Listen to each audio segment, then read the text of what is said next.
श्री शिवाय नमस्तुभ्य। दोस्तों, जैसा कि आप सभी लोग जानते हैं कि 13 फरवरी 2026 यानी शुक्रवार को पड़ रही है फाल्गुन महीने की कृष्ण पक्ष विजया एकादशी व्रत। और दोस्तों, ये वह तिथि है जो फाल्गुन महीने में पड़ने वाली सबसे बड़ी तिथि है, क्योंकि ये शुक्रवार के दिन पड़ रही है, जो बहुत ही खास है। और दोस्तों, आप सभी लोग जानते हो शुक्रवार का अगर सबसे बड़ा कोई उपाय है तो वह 7 गेहूं के दाने वाला उपाय है। तो दोस्तों, इस शुक्रवार के दिन आप लोगों को इस उपाय को जरूर करना है। बहुत सारे लोग होंगे जिन लोगों ने इस उपाय को ना किया हो, मतलब पूरा महीना निकल गया, उन्होंने किसी भी दिन इस 7 गेहूं के दाने वाला उपाय को ना किया हो। पर दोस्तों, आपके पास एक आखिरी मौका बचा हुआ है, जो कि 13 फरवरी विजया एकादशी के दिन है। तो चलिए हम आगे आपको वीडियो में एक एक करके बता देते हैं। लेकिन उससे पहले अगर आप लोग हमारे चैनल पर नए हैं तो हमारे चैनल को सब्सक्राइब कर लेना और इस वीडियो को लाइक करके कमेंट बॉक्स में श्री शिवाय नमस्तुभ्य ओम नमः शिवाय जरूर टाइप कर देना। तो दोस्तों, इस 7 गेहूं के दाने वाला उपाय को हमें इस शुक्रवार एकादशी तिथि के दिन कैसे करना है, किसको करना है, किस समय करना है और कहां पर करना है, ये सारे सवालों के जवाब आपको इस वीडियो में मिल जाएंगे। और जो यह वीडियो देखेगा भाई, उसको 7 गेहूं के दाने वाला उपाय जरूर करना चाहिए, क्योंकि इस दिन 7 गेहूं के दाने का भी बहुत ही बड़ा और विशेष महत्व होता है।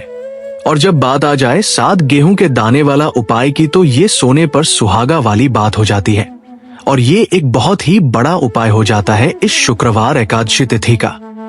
तो अब दोस्तों, इस 7 गेहूं के दाने वाला उपाय को आखिर करना किसको है, सबसे पहले हम लोग वो बात जान लेते हैं। तो देखो, घर की जो बड़ी माताएं बहनें होती हैं, उन माताओं बहनों में से कोई भी एक बड़ी माता बहन इस वाले उपाय को कर सकती है।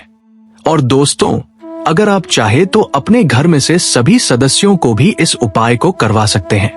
अगर किसी व्यक्ति की खुद की कोई मनोकामना है, खुद की कोई दुख और परेशानी है जो कि वह अपने लिए ही करना चाहता है इस वाले को, तो वो खुद अपने लिए भी कर सकता है।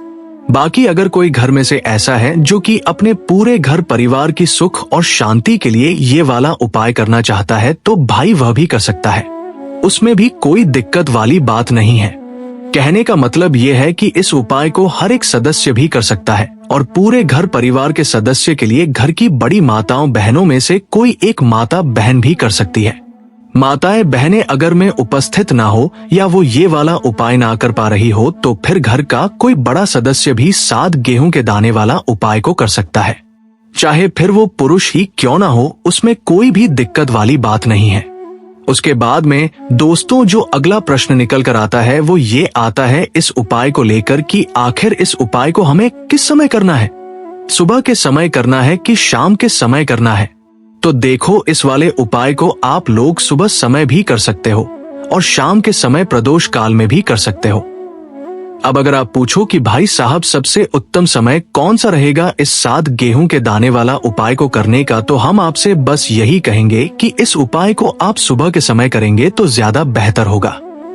बाकी अगर शाम के समय भी करेंगे तो भी अच्छा होगा, उसमें कोई भी दिक्कत वाली बात नहीं है। तो अब दोस्तों, जो अगली सबसे बड़ी और महत्वपूर्ण बात आती है वो ये आती है कि सुबह अगर हम उपाय को करेंगे तो हमें कितने बजे से लेकर कितने बजे तक के बीच में है, और शाम के समय प्रदोष काल में करेंगे तो हमें कितने बजे से लेकर कितने बजे के बीच में करना है। सुबह जितनी जल्दी हो सके आप उपाय को करने की कोशिश करना। बाकी अगर किसी कारणवश लेट भी हो जाओ, थोड़ी देर भी हो जाए, तो 10 या 11 बजे तक भी आप उपाय कर लेना, पर 12 बजे से ज्यादा देरी ना हो, ठीक है, इस बात का ध्यान रखना। उसके बाद में दोस्तों, अगर शाम के समय प्रदोष काल की बात करें, प्रदोष काल का जो समय है होता है वो शाम के 6 से शुरू हो जाता है, मतलब शाम के 6 बजे से लेकर 7 बजे के बीच का जो समय होता है, ये समय प्रदोष काल का समय होता है। इस उपाय को 7 या 8 बजे के बीच में भी कर सकते हो, मतलब शाम के 6 बजे से रात 8 बजे के बीच में आप कभी भी इस वाले उपाय को कर सकते हो, उसमें कोई भी दिक्कत वाली बात नहीं है। परंतु शुक्रवार एकादशी तिथि के दिन कोशिश करना कि समय के अंतर्गत ही कर लो, किसी कारणवश ना कर पाओ तो थोड़ा देरी से भी करो। आपको उपाय का फल जरूर मिलेगा। तो आज के इस पूरे ही वीडियो में हम आपको 3 महा उपाय बताने वाले हैं, जो कि आपको इस शुक्रवार की एकादशी तिथि पर ही करने हैं। देखिए, पहला जो उपाय है, आपको मात्र 7 गेहूं के दानों से करना है। आपके बच्चों को तेज की प्राप्ति होगी, यानी कि वह जो भी कार्य करेंगे निश्चित ही उन्हें उस कार्य में सफलता प्राप्त होगी। तो इसीलिए आपको ये 7 गेहूं के दानों वाला उपाय करना है। दूसरा जो है, यदि आपके बच्चों की जो मन की मनोकामना है, मन की जो इच्छाएं हैं, वो अभी तक परिपूर्ण नहीं हो पाई है, तो सभी माताओं को एक उपाय करना है जिससे कि उनकी जो हर मनोकामना है वो परिपूर्ण हो जाए। और तीसरा जो उपाय है बहुत ही सुंदर सा होने वाला है। माताएं भी यह उपाय कर सकती है, साथ ही साथ घर का कोई भी सदस्य यह उपाय कर सकता है। देखिए, यह जो उपाय है धन की प्राप्ति के लिए होने वाला है। गणेश जी की कृपा, आपके जीवन में जो भी धन आएगा वो सुख का धन आएगा, यानी कि किसी भी गलत रास्ते से वो धन नहीं आएगा, सुख शांति वाला वो धन आएगा। देखिए दोस्तों, आज के जो तीनों ही उपाय हैं, पूज्य गुरुदेव पंडित प्रदीप जी मिश्रा की कथा को सुनकर के समझ करके ही आपको समझाने का पूरा प्रयास करेंगे। लेकिन उससे पहले वीडियो को लाइक करें। देखिए, पहला उपाय, इस उपाय के लिए आपको मात्र 5 गेहूं के दाने लेने होंगे। सामने पर आपको दिखाए जा रहे हैं। इसी प्रकार से आपको मात्र 7 गेहूं के दाने लेने होंगे। इसी के साथ में आपको एक तांबे के पात्र के अंदर शुद्ध जल लेना होगा अपने घर से। अब देखिए, ये जो गेहूं के दाने हैं, इन्हें आपको अपने सीधे हाथ में रखना है, और जो जल का पात्र है इसे आपको अपने दूसरे हाथ में लेना है। और इन दोनों ही सामग्रियों को आपको भगवान शिव के मंदिर में लेकर के पहुंच जाना है। देखिए, ये जो है आप सुबह से लेकर के शाम तक किसी भी समय में कर सकते हैं, और एकादशी की तिथि पर आप ये उपाय चंद्रोदय के समय भी कर सकते हैं। तो रात्रि में यदि आप ये उपाय नहीं कर सकते हैं, तो फिर आप सुबह से लेकर के शाम तक किसी भी समय में इस उपाय को कर सकते हैं। देखिए दोस्तों, सबसे पहले तो आपके पास जो 5 गेहूं के दाने हैं, इनमें से आपको 4 गेहूं के दाने अलग कर लेने हैं, क्योंकि एकादशी की तिथि है। लेकिन आप एक बात का ध्यान रखना है कि जो ये 5 ही गेहूं के दाने हैं, कहीं से भी खंडित नहीं होने चाहिए। तो सबसे पहले तो आपको 4 गेहूं के दाने अलग कर लेने हैं, और इन 4 गेहूं के दानों को आपको अपने में रखना है, और आपको ओम गण गणपति नमः या फिर ओम श्री गणेशाय नमः इस मंत्र का जाप करना है।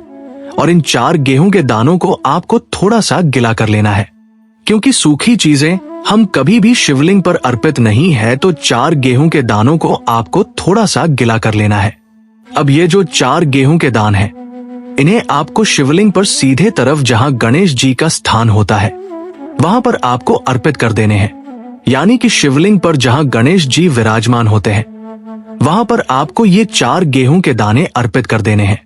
देखिए, जब भी आप ये 4 गेहूं के दाने अर्पित करेंगे, तब आपको यही प्रार्थना करनी है कि मेरा जो ये बच्चा है, ये मेरी बात माने, ये मेरी बात सुने, और इसका जो भी कार्य प्रारंभ नहीं हो पा रहा है, वो कार्य इसका प्रारंभ हो जाए, और इससे अपने हर कार्य में सफलता प्राप्त हो। ये मेहनत बहुत ही अधिक कर रहा है, लेकिन इससे पर्याप्त मात्रा में सफलता की प्राप्ति नहीं हो पा रही है। तो इसकी जो ये मेहनत है, ये सफल हो। यदि ये पढ़ता नहीं है, तो इससे बुद्धि, ज्ञान और विवेक की प्राप्ति इस प्रकार से कामना करते हुए ये जो 4 गेहूं हैं, इन्हें आपको शिवलिंग पर सीधी तरफ जहां गणेश जी का स्थान होता है, वहां पर अर्पित कर देने हैं।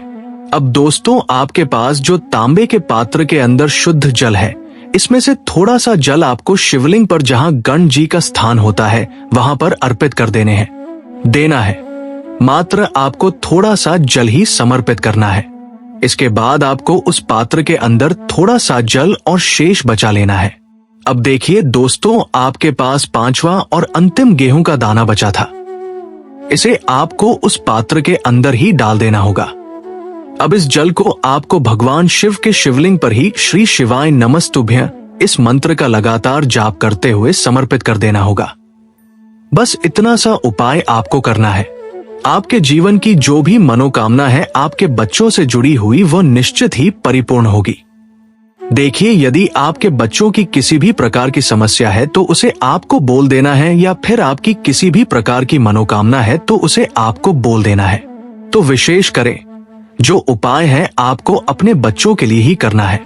इस प्रकार से आपको शुक्रवार की एकादशी तिथि पर यह सुंदर सा और सरल सा उपाय करना है।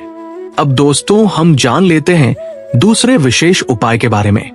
देखिए, यदि आपकी कोई भी मनोकामना है, आपके बच्चों की किसी भी प्रकार की मनोकामना है जो अभी तक परिपूर्ण नहीं हो पाई है, तो आपको ये विशेष उपाय करना है। देखिए, इस उपाय के लिए आपको 7 चावल यानी कि 7 अक्षत के दाने लेने होंगे। इसी के साथ में आपको गणेश जी को जो सबसे प्रिय होती है यानी कि जो ध्रुवा घास होती है, मात्र आपको एक दुर्वा घास लेनी है। इसी के साथ में आपको एक बेल पत्र लेनी होगी और इसी के साथ में आपको एक तांबे के पात्र के अंदर ही शुद्ध जल लेना होगा। देखिए दोस्तों, यदि आपको बेलपत्र प्राप्त नहीं हो पाती है तो आप शिवलिंग पर चढ़ी हुई बेलपत्र को पुनः शुद्ध जल से धो के इसका उपयोग कर सकते हैं। अब दोस्तों, इन सभी सामग्रियों को लेकर के आपको पहुंच जाना है भगवान शिव के मंदिर में। देखिए, ये उपाय भी आप इस शुक्रवार एकादशी तिथि पर सुबह से लेकर के शाम तक किसी भी समय में कर सकते हैं। देखिए, आपके बच्चों की जो भी अधूरी मनोकामना है ये परिपूर्ण हो जाए, ऐसे भाव रखते हुए आपको यह उपाय करना है। देखिए दोस्तों, सबसे पहले तो आपके पास जो 7 चावल के दाने हैं, इन्हें आपको उस जल के पात्र के अंदर डाल देना है। फिर इसके बाद आपके पास दूर्वा घास है, इसे भी आपको उसी पात्र के अंदर डाल देनी है। और आपके पास जो अंत में एक बेल पत्र है, इसे भी आपको उसी जल के पात्र के अंदर डाल देनी है। देखिए दोस्तों, इस प्रकार से जल का पात्र तैयार करने के बाद इसे आपको भगवान शिव के शिवलिंग पर ही अर्पित कर देना होगा। श्री शिवाय नमस्तुभ्य इस मंत्र का जाप करते हुए देखिए, जल के पात्र के अंदर यदि चावल के दाने रह जाते हैं, बेलपत्र रहे हैं, किसी भी प्रकार की यदि सामग्री रह जाती है, तो उन्हें आपको अपने सीधे हाथ से निकाल के शिवलिंग पर ही अर्पित कर देने हैं। देखिए, जैसे ही ये जल लिंग पर पड़ेगा, उसके बाद जलाधारी की ओर बह के आएगा, तो वहां पर आपको अपने सीधे हाथ की हथेली रखनी है और आपके बच्चों से जुड़ी हुई जो भी आपकी कामना है, चाहे आप चाहते हैं कि यदि आपका जो बच्चा है वो सुधर जाए, यदि वह गलत संगत में है, उसकी जो संगत है वो सुधर जाए, ऐसे भाव हुए और इस प्रकार से कामना करते हुए आपको अपना जो सीधा हाथ है वो जलाधारी के वहां पर रखना है और आपकी जो भी मनोकामना है आपके बच्चों से जुड़ी हुई, उसे आपको बोल देना है। देखिए दोस्तों, ये उपाय भी बहुत ही खास है। इस उपाय को भी आपको इस शुक्रवार की एकादशी तिथि पर अवश्य ही करना है। अब दोस्तों, हम जान लेते हैं तीसरे विशेष और चमत्कारिक उपाय के बारे में। देखिए, ये जो उपाय है इसे घर का प्रत्येक सदस्य कर सकता है। इस उपाय के लिए आपको मात्र 5 दूवा घास लेनी होगी। देखिए, जो आप 5 दूवा घास लेंगे उसका आपको एक बंडल तैयार कर लेना है। देखिए, ये उपाय आपको इसीलिए करना है क्योंकि गणेश जी की कृपा से आपके पास जो भी धन आएगा वो सुख समृद्धि का आएगा, यानी कि किसी भी गलत कार्य से धन आना नहीं चाहिए। इसीलिए आपको ये विशेष उपाय करना चाहिए। देखिए दोस्तों, सबसे पहले तो आपने जो दूर्वा घास का ये बंडल तैयार किया है, इसे आपको भगवान शिव के मंदिर में लेकर के पहुंच जाना है। अब इस दूर्वा घास के बंडल को सबसे पहले तो आपको शिवलिंग पर जहां श्री गणेश जी का स्थान होता है वहां पर आपको स्पर्श करवाना है। जब भी आप इस दूर्वा घास के बंडल को स्पर्श करेंगे तब आपको यही प्रार्थना करनी है कि घर में जो भी धन आएगा वो सुख समृद्धि का धन आए, घर में जो भी धन आएगा वो सत्य मार्ग का आएगा, ऐसी आपको कामना करनी है। इस प्रकार से करते हुए यह जो ध्रुवा घास का बंडल है इसे आपको शिवलिंग के वहां से उठा लेनी है। अब इस ध्रुवा घास के बंडल को सीधे आपको लेकर के आ जाना है अपने घर।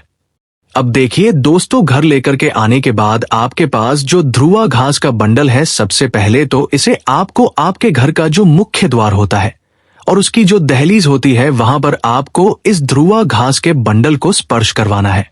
देखिए, जब भी आप मुख्य द्वार की वहां पर स्पर्श करवाएंगे तो आपको अपने मुख्य द्वार की वहां पर थोड़ी सी साफ सफाई कर लेनी है।